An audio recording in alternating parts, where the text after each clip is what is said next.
didn't you already do like a few other shows today? I actually forgot I was gonna tell Chillmonger about this on time on again, but I literally forgot because I've been so busy with so much, not only just this show and content creation and everything. So yeah, nice to meet you, man.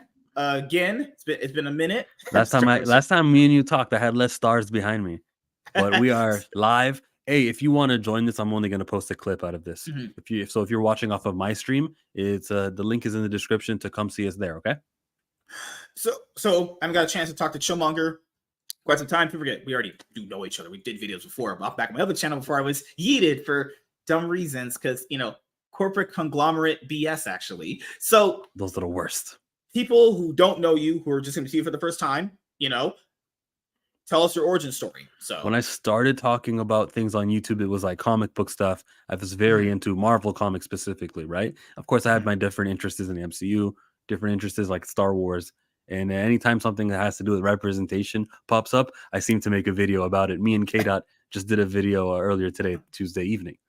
That's where I am right now. Now, lately, you know what I've been doing? Talking about Jonathan Majors. And it's amazing how much views those videos would get.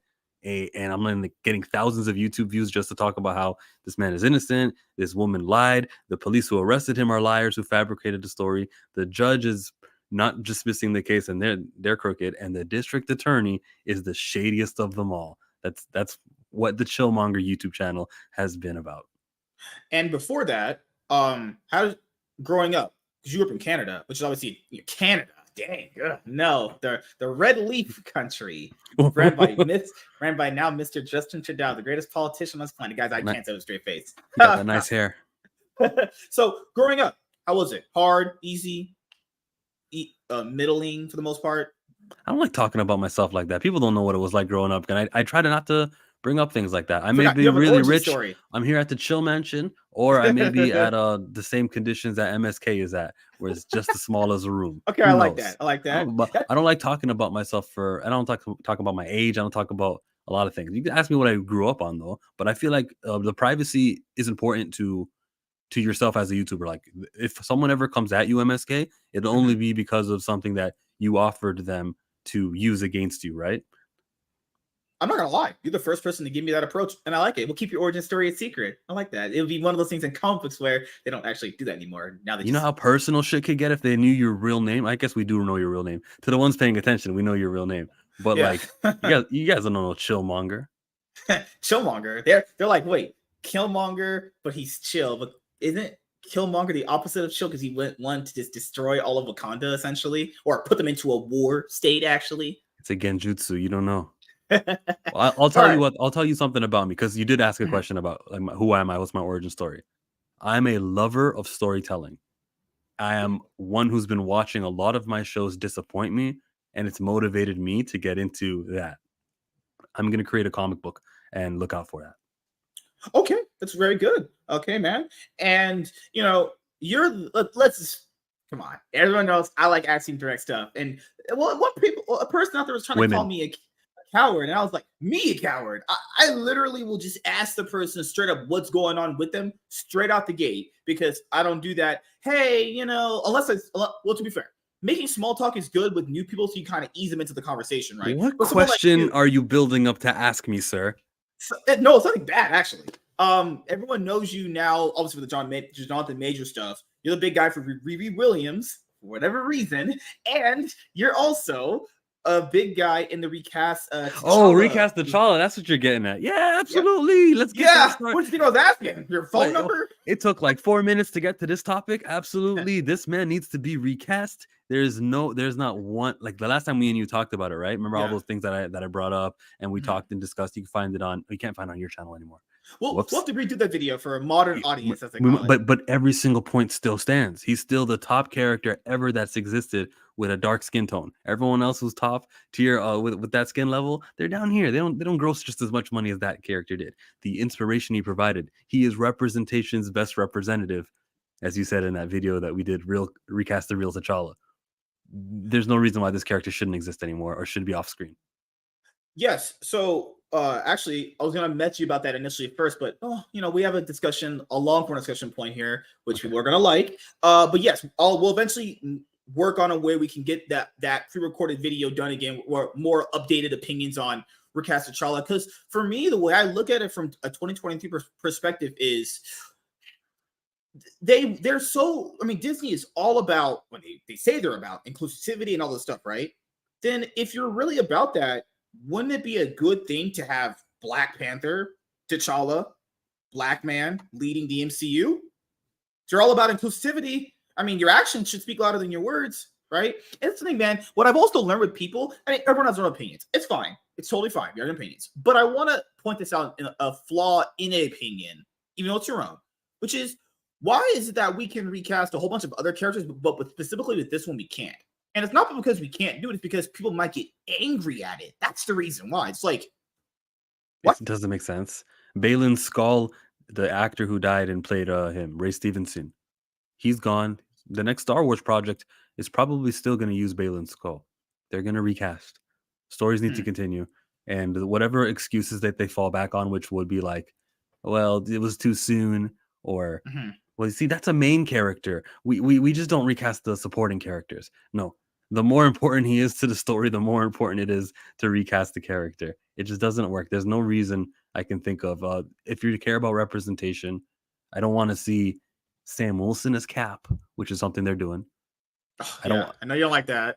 Like any of these on long term, and they're temporary, and they're stand-in substitutes. We know when things reboot.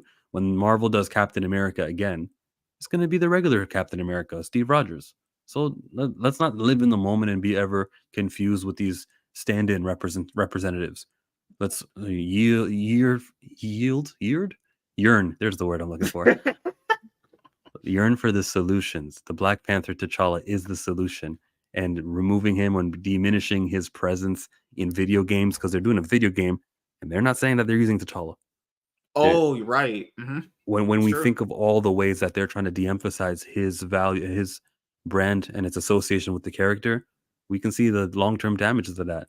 It's the diversity efforts are being split, and it's hurting more than it's helping. And the other thing I forgot to talk to you about in that now deleted video that we did back in the day was, this is an angle too, and people always kind of use it as a crush, but it's how life functions. Not everything in life you do as a decision or something that you plan to do is going to work out to the fullest extent that you think it will. So the common thing that I see amongst this, man, is people going, but sometimes most of the time if you recast, it doesn't go as well as the original casting. That's just the kind of, that's literally how life works. So it's a roll of dice. No one's saying it's always going to work. And I'm not saying they're always bad, but you have to, the character should move on. What if DC back in the day when they had Superman 78, because Richard Donner, Chris Reeves passed away. He's gone, right? What if it just stop having Superman movies because he died? You'll never know. You'll never know unless you do the casting. Like the Fantastic Four right now, there's all 4 white people. They could be bad also. We don't know. The new guy who plays T'Challa could be bad. The new guy, when they reboot, it won't be Robert Downey. It'll be a new Iron Man actor. You know what matters? Iron Man is on screen. And likewise, that doesn't affect the Black Panther talking points that I bring up. What matters is that someone with that skin tone is treated importantly and is worthy of a $200 million budget. And we signal to our audience, black and white. We signal to humankind that a guy who can look like this can get the treatment that we get for Tom Cruise type characters and the rest of them. And then the other point that people have to understand with that is, it's a subjective thing anyway. Whether someone likes a recasting or doesn't recasting is going to be a case-by-case, person-to-person basis anyway. So it's essentially just a nonsensical thing to really bring up in a conversation, because that's something that you can't really evaluate when it comes to person-to-person. Yeah, did I think Jeffrey Wright did a good job as Captain Gordon? Yeah. Does he look like Captain Gordon? No. He's not going to get that from me, you know? Right. I can acknowledge someone did a good job as a race swap character, but then still go, that is not Jim Gordon, though. He's a version of Jim Gordon. I'll say that, you know? Well, when James Gunn does his Batman, is his James Gordon going to be someone who looks like Jeffrey Wright, or is it going to be a skin complexion, which is traditional to Jeff? So then why did we do it then? Then why did we cast Gordon that way? Instead, let's introduce characters in lead roles, particularly. I don't really care. You're not really solving the world's problems by making supporting character 3 a black man. But let's introduce actual characters who got that skin tone, like someone like Static Shock had a cartoon, and here I am 20 years later collecting his comic book. I wouldn't do that with Static if it wasn't for that epic Warner Brothers cartoon. Remember that? You watch WB Kids.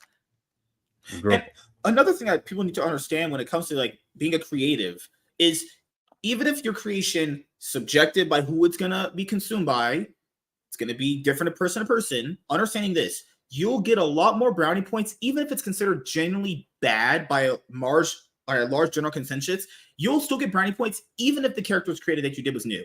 Doesn't you'll still get that. You'll still get those guys who are like, at least he created his own character. At least I can give him that. Yeah, Why and I'm sure don't when But go. You're fine. Well, the created characters are not going to have the same ceiling that Marvel and DC put on their characters like that. Like Black Panther has a ceiling. He's never going to have the top comic book writers. It's just the truth. It's just evidence. Ever since Stan Lee, Jack Kirby, everyone who's ever written this character in a Black Panther comic has been the newbie hiree or the person who let's take a chance on them. It's that's my point basically. Oh no, and I agree, man. It's another thing that people need to kind of come around when coming into the space is having a character move on is not ever considered a bad thing. I don't get why people don't see that, and it's only applied to this guy. This doesn't happen. Literally today, by the Variety reports from what the James Gunn's DC was gonna look like, right? They're gonna recast everybody. Gee, I wonder why. Well, first of all, things need to move forward. Yeah, things need to move forward. They even got a director for a new Batman movie that's even probably done until like 2031, maybe, actually, because they realized, wait a minute, we got to move on. These characters have to call to move on. This is a new universe. We need some new faces. That's how it's going to work, actually, And people generally only kind of really gravitate towards the originals anyway. I mean, you're going to have cases where it's going to be like, your Wally West of the world are going to hit. They do several several Robin characters that are going to hit with them too. But for the most part, there's a reason why Peter Parker is Peter Parker, Miles Morales is Miles Morales. I agree. Miles Morales is Miles Morales. Yeah. Sam Wilson is Captain America, right, Chill? No, Falcon, sir. X-23 is Wolverine, right? Oh, they changed her name again, actually. I think they call her Talon, I think. Oh, no. Jennifer Walters is She-Hulk? Or is Hulk, actually? It's They Hulk. I'm done streaming on my channel. We're going to continue over on MSK. The link is down there in the description if you want to join us on Rumble. Peace, my people. But we're going to continue.